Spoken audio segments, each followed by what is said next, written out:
Jace Tunnell here. Man, I am excited today at what I found just in the high tide line here in all the algae.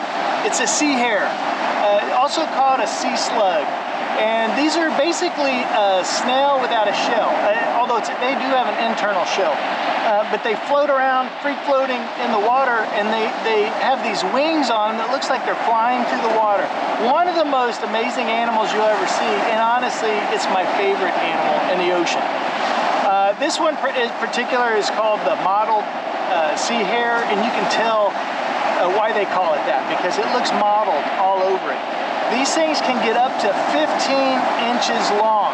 So this is basically a baby because it's only probably 6 or 7 inches.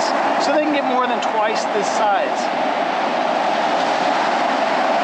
These things are found all along the Atlantic Ocean, including in the Gulf. And so this is one of the most common ones you'll find if it's washed up. I have seen people that take video of these whenever they're in the water too, so they'll be wade fishing or something, and one of these will like swim by. Look, you can see it now. It's like opening up and trying to swim around. God, how cool. Now they do have on their head, you can see they have like these antennae. They have 2 eyes on there, and it's not the kind of eyes like, you know, they're gonna see their food and they're gonna go for it. No, this is like they can tell light and dark. And then those are also chemoreceptors, and so they can use those for being able to find food. Now, think of an octopus or a squid or something like that. If they're gonna get eaten, they shoot ink. This can do the same thing. These sea hares can shoot ink. It's non-toxic, so like if you went and you picked it up for some reason, like it was on the beach and you want to put it back in the water and it inks you, don't worry about it. It's not going to hurt you. It's more for protection of the animal if something tries to get it, because they do have quite a few predators. Okay, now these can be different colors. This one is mottled. It's a little green, but they can be darker colors, you know, brown, black, and you know, if you do see a different one, it could be the same species, just different colors with it. Now they feed on algae and seaweed, and they have what's called a radula, and you might have heard me talking about that before. If you hear me talking about snails that eat, you know, other snails, they have a radula. It's kind of a way for them to be able to chomp and grind down and eat, you know, the algae that they're eating. If you ever see their eggs, the eggs look like a creamy color to them, but they look like spaghetti. And so it looks totally different than something you might have ever seen by other snails.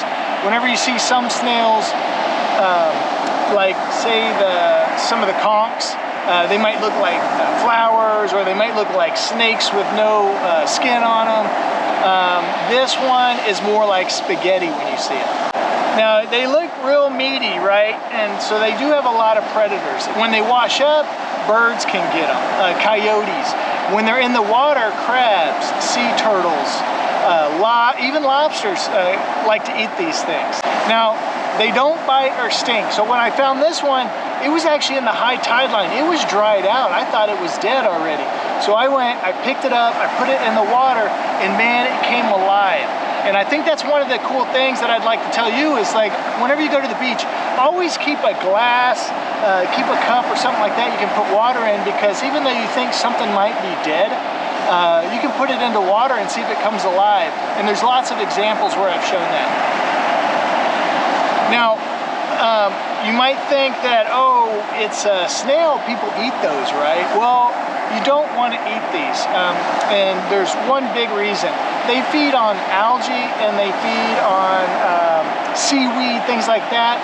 Those can actually have toxins in them, and so they can accumulate in them. So you don't know what they've been eating, and so it can be dangerous to be able to eat these. So it's best just to look at it. If you find it like I did, where it's in the high tide line, pick it up and put it back in the water so it can survive another day. And that's exactly what I'm going to do with this one. Okay, hopefully you learned something new today about the sea hare, and we'll talk to you next time on Beachcombing.